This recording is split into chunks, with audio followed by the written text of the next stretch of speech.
Hi, I'm Erik Jones, and you're listening to Verse by Verse. The 20th chapter of Acts provides the content of a message Paul delivered to a group of church elders from the city of Ephesus. Paul didn't actually meet them in Ephesus, but in the nearby city of Miletus. He had asked the Ephesian elders to meet him there on his way back to Jerusalem so he could speak to them and say what he believed might be his final goodbyes, because he feared he might soon be put to death. What he shared in this message to these men was probably the concepts he considered the most important for them and us to hear, understand, and remember.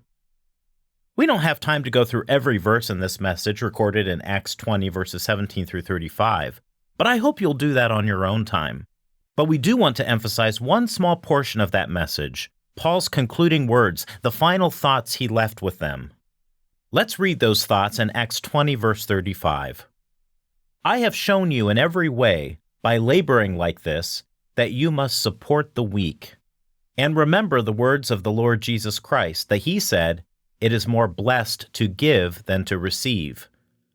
Let's break this down and see what we can learn. First, Paul reminded them of his example, how he had chosen to work and support himself.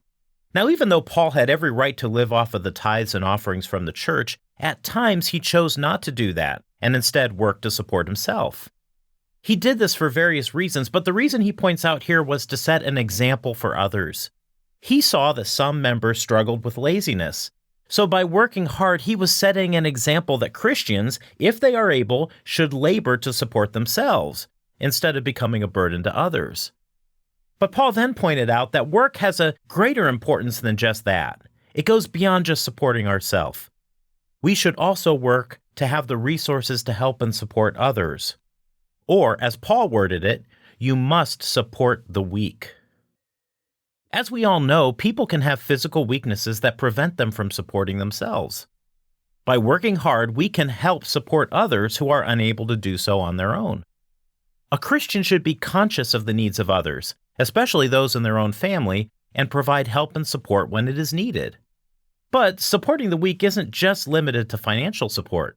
Sometimes what the weak need most, the emotionally or spiritually weak, is a good example, or maybe quality time, gentle correction, or just some positive encouragement.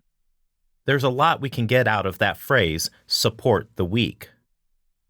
Paul then concludes by reminding them of a bigger trait that should drive this way of thinking. He concludes, and remember the words of the Lord Jesus, that he said, "It is more blessed to give than to receive." Although not recorded in the Gospels, according to Paul, at some point Jesus spoke these words. These words, "it is more blessed to give than receive," really encapsulate the essence of the Christian way of life. Many years ago, the late Herbert W. Armstrong, a faithful minister of Jesus Christ during the 20th century, often summarized the Christian way of life as the way of give, or sometimes he would put it, the give way.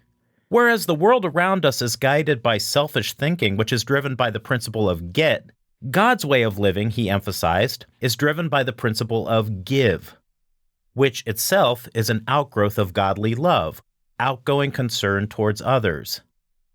This is a very biblical principle.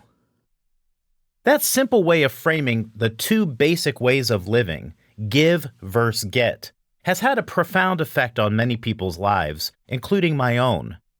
I believe it's a paradigm or a way of thinking that can have a positive effect on your life. It's a framework you can use to guide nearly every decision you face in life. Will I choose the give way or the get way? In this message to the Ephesian elders, Paul showed how the give way should permeate everything we do. That includes how we work and how we interact with those who need support and help. We shouldn't just work to get wealth to support ourselves. We also work so we can support, care, and give to others. That is just one of many ways we can practice the give way of life. Verse by Verse is a Life, Hope, and Truth podcast. Check out the show notes to find more free content, like videos, articles, and booklets in our Learning Center.